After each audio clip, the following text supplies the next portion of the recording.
My wife woke me up at 4 in the morning and said, come take a look at this. And we were looking at the Panama City weather and saw the track, and the track was right here over the Apalachicola River. Torreya State Park was close, and so yeah, we last second packed up everything and took off to Gainesville, and returned the next morning as early as I possibly could, you know, to come back to the park and check things out.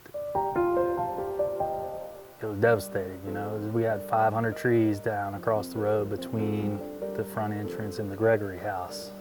I had to cut a path in. I would cut a path for maybe half a mile for the vehicle until I was just wore out. And we crawled and climbed and did the rest of the way, you know, by foot. Torreya State Park reopened 2 months after Hurricane Michael.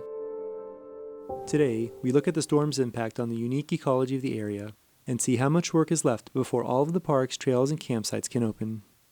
We start with the park's namesake. They took a pretty good hit in the storm. They were bent over probably at a 45-degree angle. And we've had to stake them up and get them back somewhat straight again. But you know, the additional stressors after the storm, we've had 2 different droughts. We're in the middle of one now. So we're having to water the trees quite a bit and trying to get them back. So they're looking a little rough, but they survived, you know, the Category 4 winds, 140 miles an hour.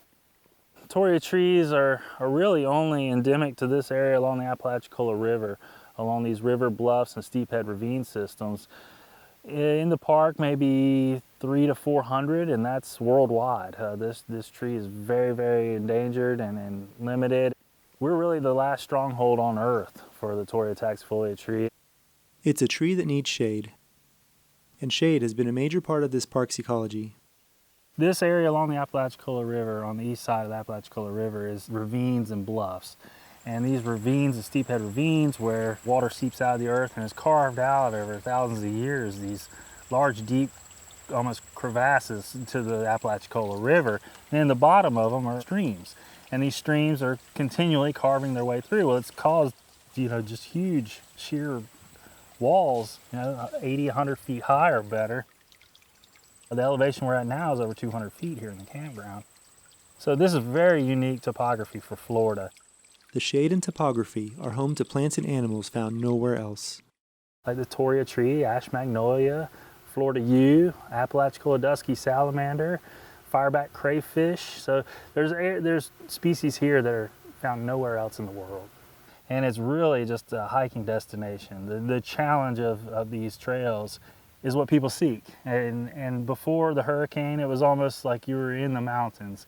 And you still are, that topography's still here, but it's just covered with trees, which near about every tree has some form of damage. You can look at any tree out here and there's some damage to it from the hurricane.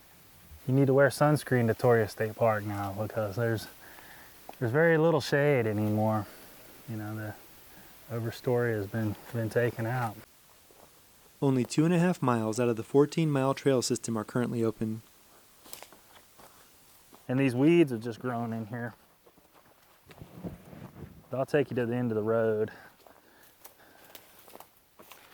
We cleared the upper set up on the Torreya trail. We cleared it, but then, you know, like right here, there's a prime example. Really, those markers are the only sign there was a trail here before.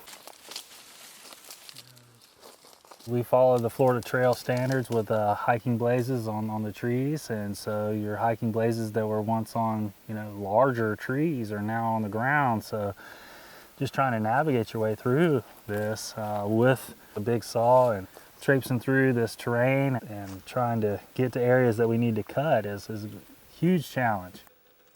In November, an AmeriCorps team will come in to clear trails to the primitive camping sites along the Apalachicola River. The main camping loop is open, as is one of the most unique campsites in the Florida Park Service. So YURT is a terminology that stands for year-round universal recreational tent. And they're real popular, of course, out west and Pacific Northwest. But here in the Florida Park Service, this is the only, at this time, the only yurt that is at one of our state parks. The original yurt was here in 2002, and it lasted until Hurricane Michael. And so we've rebuilt this within this last 6 months. So popular, we decided, well, there was some funding available, so we went ahead and purchased another yurt, and it's in the process right now of being built. Park staff is working to keep cleared trails safe from dead trees and branches, all of which are potential fuel for wildfires. They've established fuel-free fire lines like this one to help manage any fires that might break out during this dry period. We still are battling the hurricane even today, for sure.